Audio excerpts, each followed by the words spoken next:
Hello Libra, Sun, Rising and Venus signs, kamusta kayo? Sana po'y nasa mabuti kayong kalagayan. Welcome back po sa Star Tarot. Kung bago kayo rito, welcome din kayo. Thank you for your support. I truly appreciate it. God bless you. Una mensahe po ninyo, Five of Cups. Ayan, so there is sorrow, there is loss, leaving. Yan, yung mga keywords dito. So, maaring yun ang mga dahilan kung bakit kayo ay nalulungkot sa ngayon, no? Maybe you have lost someone, or maybe you have lost something. Maybe merong missed opportunity, no? Pwedeng ganon. Pwede rin naman na may umalis or baka kayo ang aalis.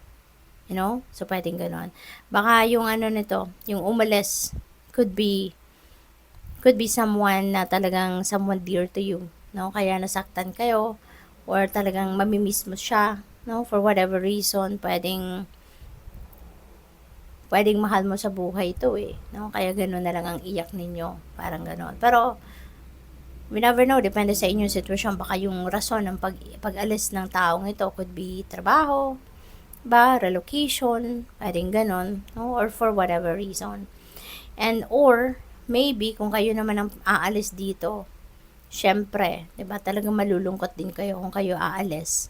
Kasi kunyari, baka magre-relocate kayo, baka mag-a-abroad kayo, 'di ba? So mami-miss mo, 'di ba? Yung lugar, yung mga taong maiiwan mo, hindi ka pa umaalis, maiiyak ka na, 'di ba? Hindi ka pa umaalis, mami-miss mo na sila, mami-miss mo na yung lugar. 'Di ba? Ganun 'yun So, for whatever reason, no, may lungkot. Okay? May lungkot na nararamdaman ng iba sa inyo rito. What else? Pagbabago. No? This is one of my favorites na energy kasi this is change. This is transformation. And it gets very exciting, 'di ba? Kung mayroong pagbabagong nagaganap sa buhay natin. It's really very exciting. So, for you, this is a new beginning in various areas of life, no? Kung kayo aalis or kung kayo naiwan, merong umalis, so ganun pa rin ang epekto sa inyo dito. Mababago at mababago pa rin ang takbo ng buhay ninyo.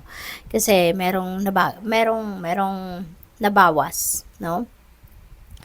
So, this could be in any area of life, no? Ng pagbabagong ito.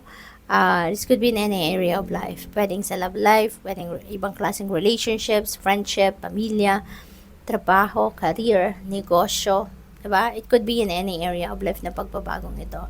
But this is the end of an era, no? Yung pagbabagong ito, it's because maaring pinili ninyo ang pagbabagong ito, no? Maybe you've been longing for this change. Maybe you've been manifesting this change, no? And the change is coming. So, ito na yun. Magsisimula na kayo ng bagong yugto sa buhay ninyo sa iba't ibang parte nito. Okay? So, what else? We have temperance. Ayan, there's guidance. Ginagabayan kayo ng Divine Universe. Kaya kailangan makikinig kayo sa inyong intuition so that you will be guided accordingly. There could be healing, So, yung sorrow na yan, yung loss na yan, yung lungkot na yan na nararamdaman ninyo, eventually, that's going to be healed. At kayo din, no, sa puso ninyo, yung nararamdaman ninyo will also be healed. Kaya, ganyan talaga. Huwag nyo lang tambayan, no? Huwag nyo lang tambayan yung lungkot na yan na nararamdaman ninyo. And eventually, masasanay ka din, no? Your feelings will change eventually. So, mapapawi din yung lungkot, no? At muli, no, mababalanse mo din ang buhay mo, maaayos mo rin ang lahat, diba? Makakabalik ka lang sa dati. We have 6 of Swords, so this is travel.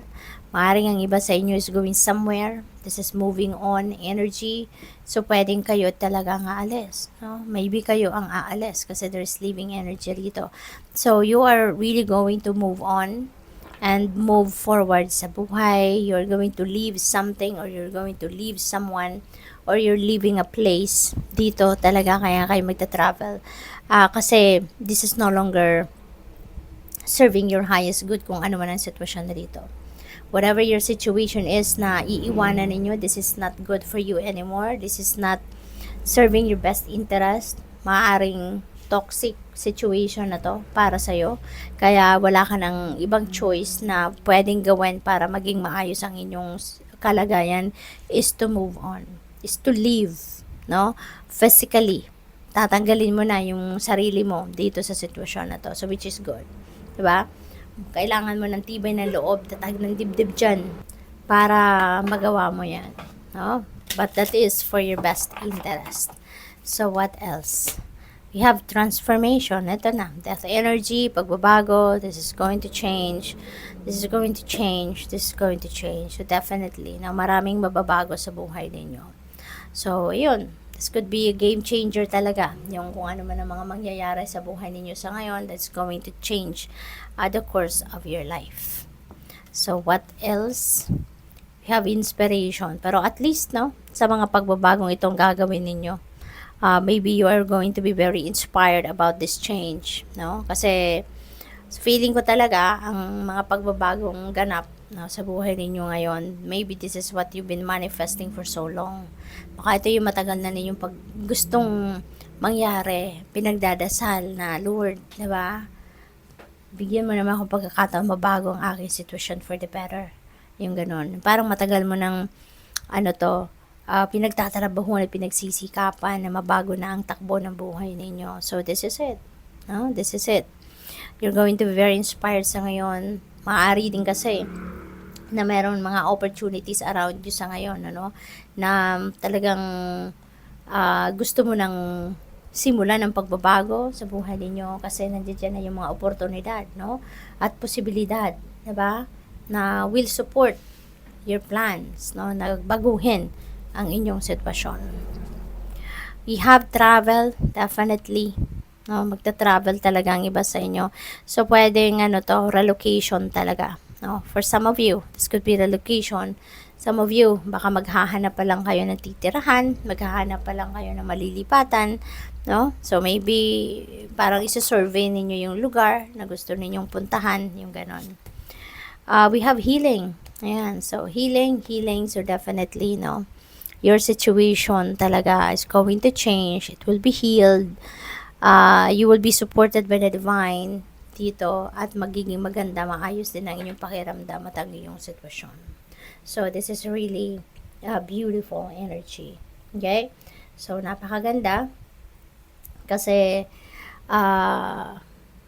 magiging magaan na ang inyong pakiramdam. No? Maaari sa pag-alis ninyong yan, talagang yung parang mabubunutan na kayo ng tinik sa dibdib.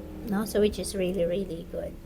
At pwede rin ng iba sa inyo dito, kayo yung tutulong sa ibang tao na mag-heal. Baka this is your purpose in life. No? Baka meron kayong healing powers. No? Kayo yung ginagamit ng Divine Universe para maghatid ng healing energy, no, sa buhay ng ibang tao. So, pwedeng ganun ang ganap. Maybe you are a healer and that could be your purpose, no, sa buhay. We have abundance, napakaganda, no? So definitely this is abundance of money. This is abundance of material things. Siguro marami din kayong perang paparating talaga. You are going to receive a huge chunk of money, pwedeng ganon. And yung perang yan, no, sa sobrang dami siguro, then you'd be able to purchase material things na kung ano man ang kakailanganin ninyo, no? So good luck.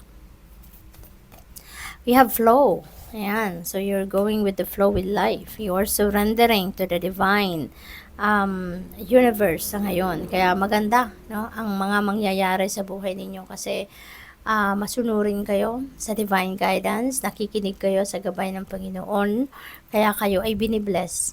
Kaya kayo ay binibindisyonan at tinutulungan na maging maayos ang inyong sitwasyon sa ngayon kasi maybe there is a surrender energy dyan.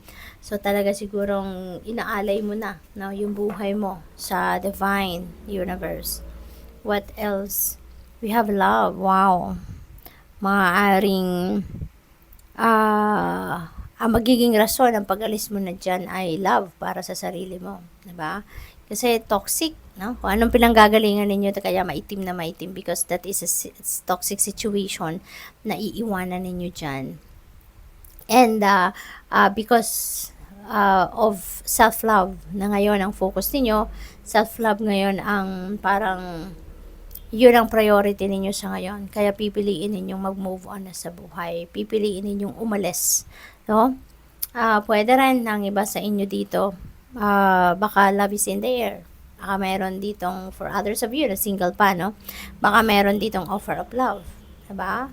Maybe, meron dito manliligaw, pwedeng ganon. Or kung may relationship kayo, pwedeng ang focus naman ninyo sa ngayon is yung karelasyon ninyo, yung person ninyo. Diba? You're going to show love sa taong ito, maaaring ganon. We have thirst. Ayan, pwedeng pwedeng uhaw sa pag-ibig ang iba sa inyo rito, no? Yun lang na pick up ko.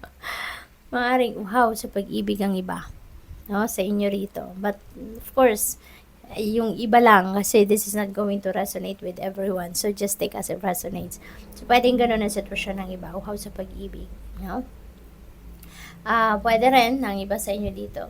This is literally too big ang kailangan ng katawan ninyo, Libra. No? So this could be a reminder para sa iyo. No, wag mong tiisin kasi the more natitiisin mo yung uhaw, 'di ba? Talaga ma-dehydrate ka diyan and it's not good, no? Para sa iyong kalusugan. Maraming masamang epekto yung dehydration sa katawan. Kaya as much as possible, no, pag umaalis kayo ng bahay, lalo-lalo na ngayon na ang init-init sa ibang part ng Pilipinas, talagang dapat may baon kayong tubig, no? Kapag nauhaw or even hindi kayo uhaw, make sure gamitin yung habit na painom-inom kayo ng tubig. Okay? So good luck. Thank you for watching. Love and light. Namaste.